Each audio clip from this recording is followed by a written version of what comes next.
My holiness envelops everything I see.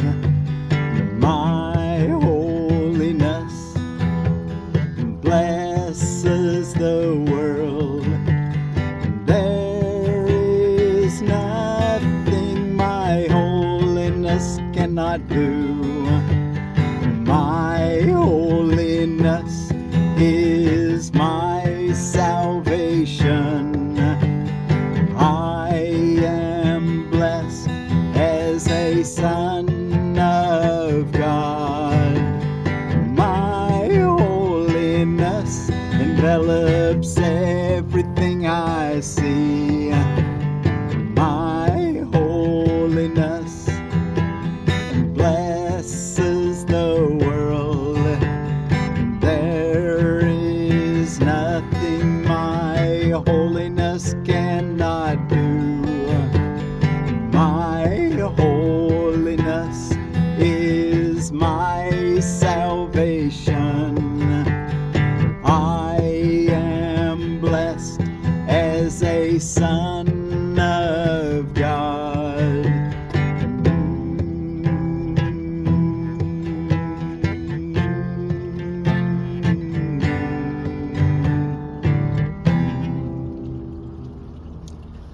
Well, thank you all so much for joining me today here on the banks of, Arkansas River. They dammed up the Arkansas and the Cimarron, make the Keystone Lake. And this is a little, it'd be a little wash, a little creek that just barely running. If you can watch, there's a little water dripping off that right now. But it's coming into the Keystone Lake. And it's right in front of me. Behind me is this little gulch that comes down, and I just thought it was kind of pretty rock formation.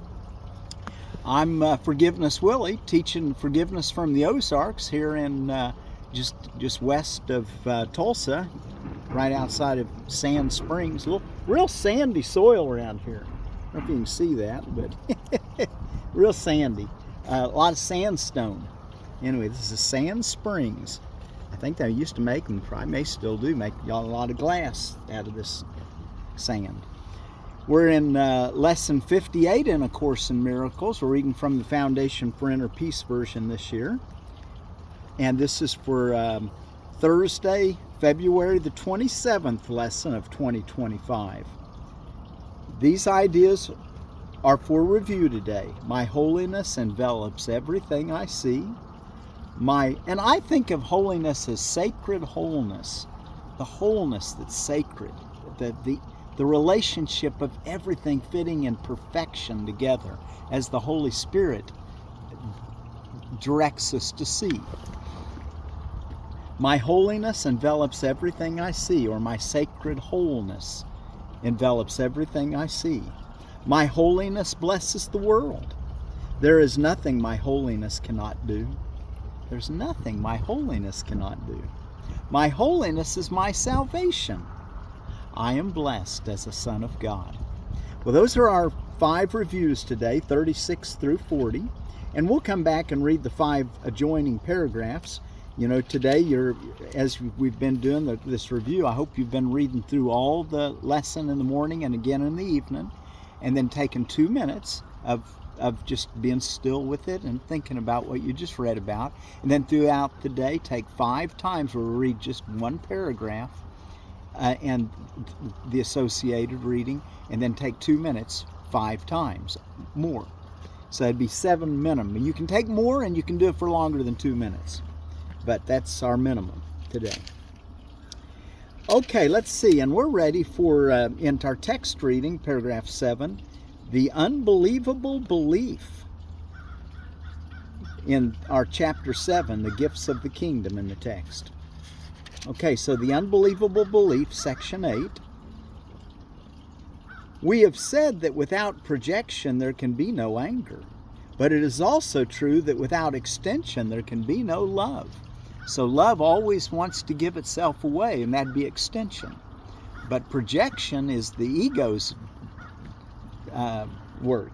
We have said that without projection, there can be no anger. But it is also true that without extension, there can be no love. These reflect a fundamental law of the mind, and therefore one that always operates. It is the law by which you create and were created. It is the law that unifies the kingdom and keeps it in the mind of God. To the ego, the law is perceived as a means of getting rid of something it does not want. In other words, it feels that stab of anger. You feel like you're separate from your brother, and so you got to defend yourself. And so it gets rid of that feeling by blame. That's projection. And that's the extension of the Holy Spirit, or excuse me, the extension of the way that the ego uses the law of extension. But it's an illusion in the ego's world. But the underlying thought is that the mind wants to extend itself. To the Holy Spirit, it is the fundamental law of sharing. What I have, I want to give away. To have, give all to all. To the Holy Spirit, it is the fundamental law of sharing by which you give what you value in order to keep it in your mind. To the Holy Spirit, it is the law of extension. To the ego, it is the law of deprivation. It therefore produces abundance or scarcity depending on how you choose to apply it, either following the Holy Spirit's guidance or the ego's. You'll have either abundance or scarcity. This choice is up to you, but it is not up to you to decide whether or not you will utilize the law of either extension or projection. Every mind must project or extend, because that is how it lives, and every mind is life. Paragraph 2. The ego's use of projection must be fully understood before the inevitable association between projection and anger can be finally undone. Okay, let's catch that again. The ego's use of projection must be fully understood before the inevitable association between projection and anger can be finally undone. The ego always tries to preserve conflict. It is very ingenious in devising ways that seem to diminish conflict. But it does not want you to find, read that again. It is very ingenious in devising ways that seem to diminish conflict, because it does not want you to find conflict so intolerable that you will insist on giving it up. It wants you to have conflict, but not so much that you give it up. It stays alive through conflict, but it doesn't want to get too bad, because you might look at it and say, well, what in the world am I believing this for? And then you'd let go of the ego. The ego therefore tries to persuade you that it can free you of conflict unless you give the ego up and free yourself. The ego therefore tries to persuade you that it can free you of conflict lest you give the ego up and free yourself. Using its warped version of the laws of God, the ego utilizes the power of the mind only to defeat the mind's real purpose. It projects conflict from your mind to other minds in an attempt to persuade you that you have gotten rid of the problem. It projects conflict from your mind to other minds. So, you got the conflict, I'm going to extend it. A false use of extension, projection. But that's that moving forward of the mind. It projects conflict from your mind to other minds in an attempt to persuade you that you have gotten rid of the problem. Yeah, the problem's over there. You're the problem. I'm going to move away from you. See myself as separate from you. The problem, you're the problem. I'm going to, you see what I'm saying? The problem's over there, projected. Paragraph 3. There are two major errors involved in this attempt. First, strictly speaking, conflict cannot be projected because it cannot be shared. Any attempt to keep part of it and get rid of another part does not really mean anything. Remember that a conflicted teacher is a poor teacher and a poor learner. His lessons are confused, and their transfer value is limited by his confusion. The second error is the idea that you can get rid of something you do not want by giving it away. Giving it is how you keep it. The economy of God, it's how you keep something, is to give it away. The belief that by seeing it outside you have excluded it from within is a complete distortion of the power of extension. Let's read that again. Giving it is how you keep it. The belief that by seeing it outside you have excluded it from within is a complete distortion of the power of extension. That is why those who project are vigilant for their own safety.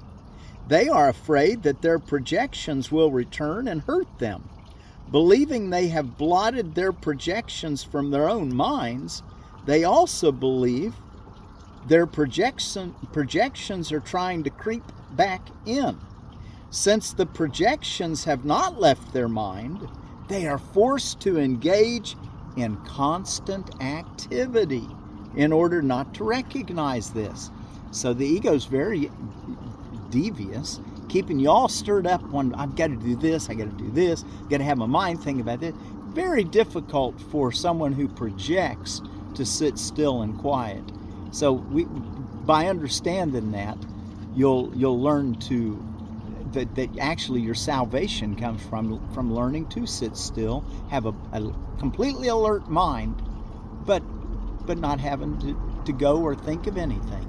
Let the Holy Spirit tell you what to think.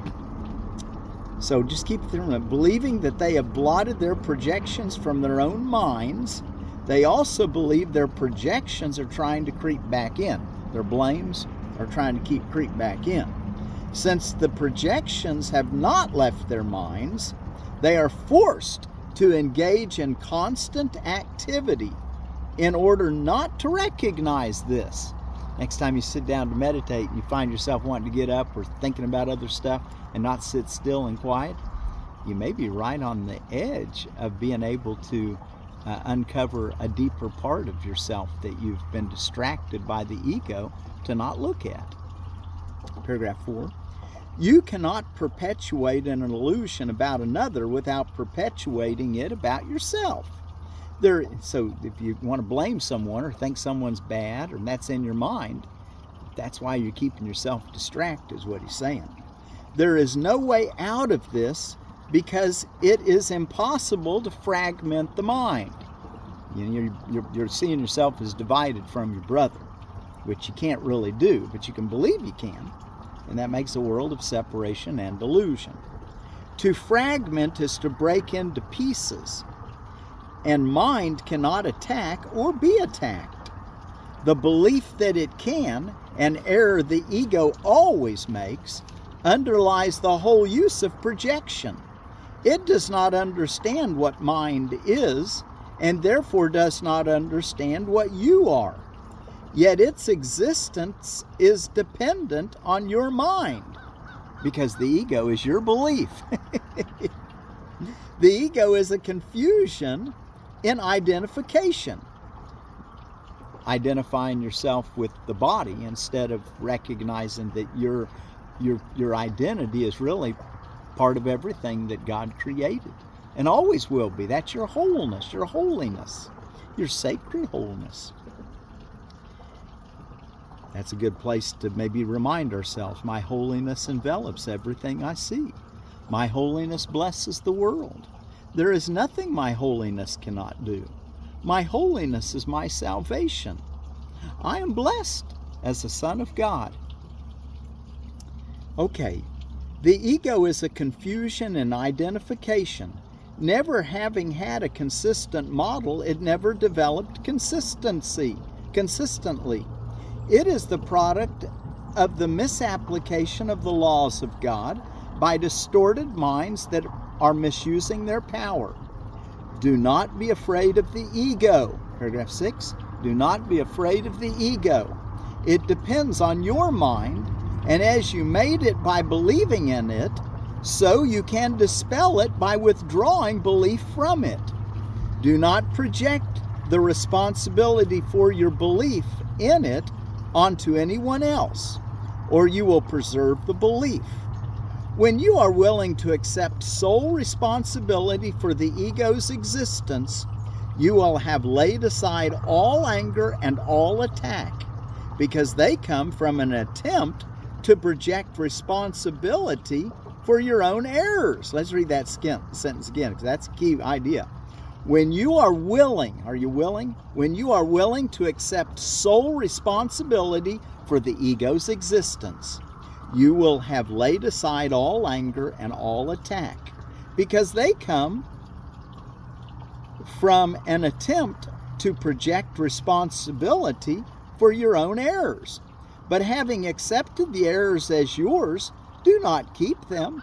Give them over quickly to the Holy Spirit to be undone completely, so that all their effects will vanish from your mind and from the sonship as a whole. Give it over to let go and let God. Paragraph 6. The Holy Spirit will teach you to perceive beyond your belief, because truth is beyond belief, and His projection is true. His perception is true. Okay, the Holy Spirit will teach you to perceive beyond your belief, because truth is beyond belief, and His perception is true.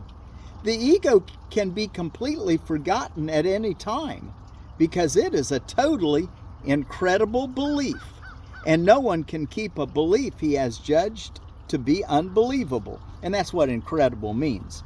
The original Latin meaning was not credible, not believable. We use it a little different a lot of times, but the actual meaning is no credence in it, no credibility, not believable, incredible.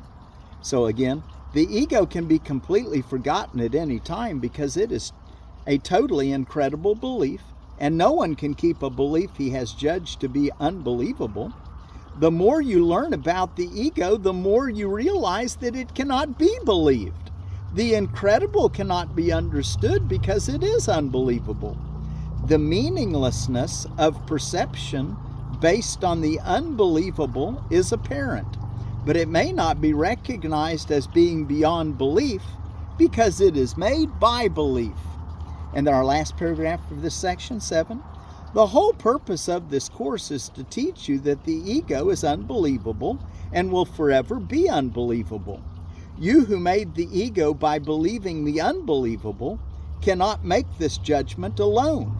By accepting the at-one-ment or the atonement, the holiness, or sacred wholeness, by accepting the atonement or the at-one-ment for yourself, you're deciding against the belief that you can be alone, thus dispelling the idea of separation and affirming your true identification with the whole kingdom as literally part of you. This identification is as beyond doubt as it is beyond belief. Your wholeness has no limits, because being is infinity. Wow. Okay. Beyond belief and beyond doubt. Just let God show you what's true. That it's beyond belief, but it's not beyond accomplishment. Having and being, it's the same thing. You have all. That's why you can give away all, because everything is part of your being, part of your having. It was given to you in your creation. Okay, let's see what's going on around the world before we go back to look at our lesson and do our 2-minute quiet time or together. Our word for peace today is out of the Mapundum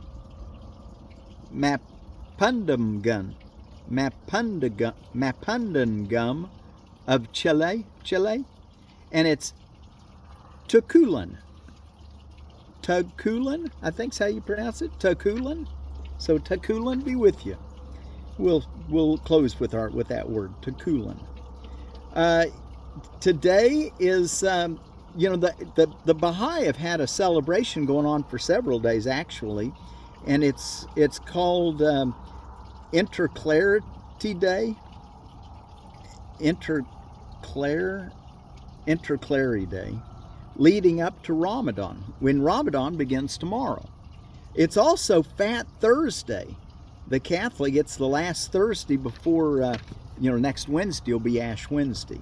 So Fat Thursday, I guess you live it up.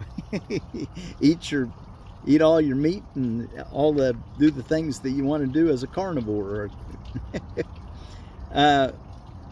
Let's see, International Polar Bear Day. The polar bear, the Ursus maritimus, marine mammal. Protein Day, and I wanted to point out, you don't have to be a vegan. I'm a vegan, but you don't have to be a vegan in order to do A Course in Miracles. But if you are looking to move into a more sustainable type diet for the planet and scientifically for your health, there's lots of documentation on that.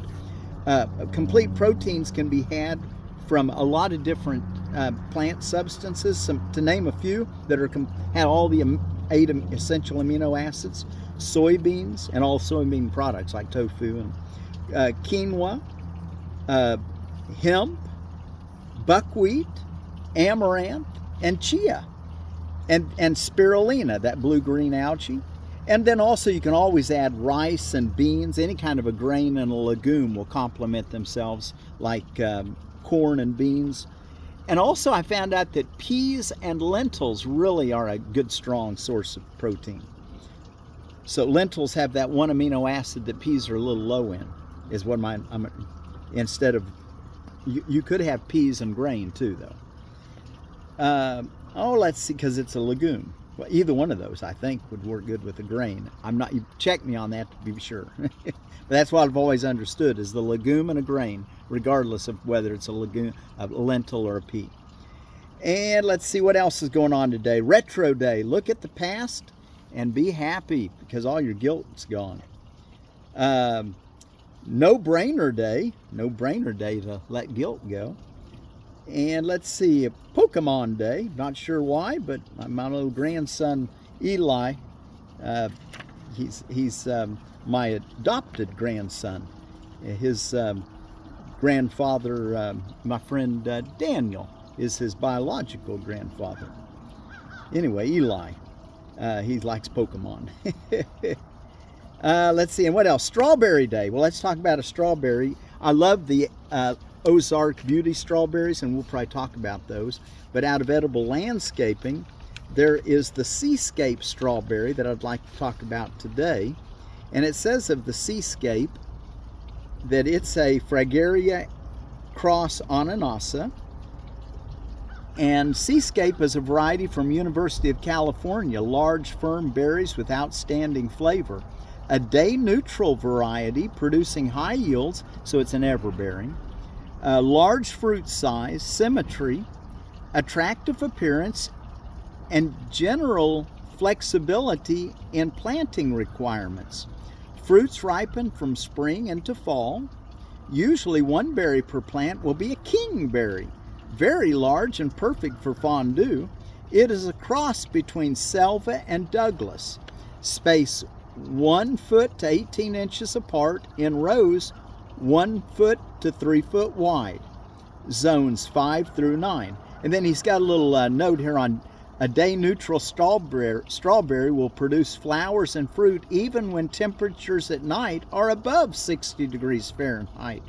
Originally, everbears produced spring and fall, but not summer. Well, it sounds like this one will produce even during the summer. Okay. All right, and so let's and our word again for peace out of the Mapamdungun people of Chile is Tügkülen. Tügkülen. And how are we looking on time? Well, I think let's read our lesson 58. These ideas are for review today. My holiness envelops everything I see. From my holiness does the perception of the real world come. Having forgiven, I no longer see myself as guilty. I can accept the innocence that is the truth about me. Seen through understanding eyes, the holiness of the world is all I see, for I can picture only the thoughts I hold about myself. My holiness envelops everything I see. Recognize everything you see is an extension of love, an extension of you. Just like you're an extension of God, part of God. My holiness blesses the world. The perception of my holiness does not bless me alone. Everyone and everything I see in its light shares in the joy it brings to me. There is nothing that is apart from this joy, because there is nothing that does not share my holiness. As I recognize my holiness, so does the holiness of the world shine forth for everyone to see. Lesson 38 review, there is nothing my holiness cannot do. My holiness is unlimited in its power to heal, because it is unlimited in its power to save. What is there to be saved from except illusions? And what are illusions except false ideas about myself? My holiness undoes them all by asserting the truth about me. In the presence of my holiness, which I share with God Himself, all idols vanish. Paragraph, fourth paragraph, review of Lesson 39. My holiness is my salvation. Since my holiness saves me from all guilt, since my sacred wholeness saves me from all guilt, recognizing my holiness is recognizing my salvation. It is also recognizing the salvation of the world. Once I have accepted my holiness, nothing can make me afraid. And because I am unafraid, everyone must share in my understanding, which is the gift of God to me and to the world. Wow, freedom from fear when we see our holiness in everyone and everything. And the last review, Lesson 40, I am blessed as a son of God. Herein lies my claim to all good and only good. Why? Why do you get all good and only good? Why can you be an eternal optimist, as I call it? Because I'm blessed as a son of God. Herein lies my claim to all good and only good. I'm blessed as a son of God. All good things are mine because God intended them for me. I cannot suffer any loss or deprivation or pain because of who I am. My Father supports me, protects me, and directs me in all things. His care for me is infinite and is with me forever. I am eternally blessed as His son. So the next time you think that you've got some kind of conflict, some kind of pain, some kind of deprivation, remind yourself, I'm blessed as a son of God. Be sure to do it today. Okay, how are we looking on time? Just about enough time to do 2-minute practice. Close your eyes and let's close with our song. My holiness envelops everything I see. My holiness envelops everything I see. My holiness envelops everything I see. My holiness blesses the world. My holiness blesses the world. There is nothing my holiness cannot do. There is nothing my sacred wholeness cannot do. There is nothing my holiness cannot do. My holiness is my salvation. I am blessed as a son of God.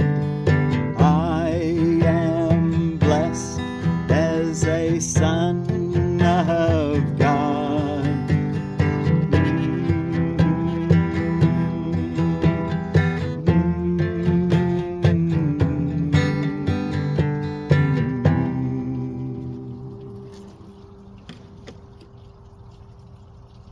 Tügkülen.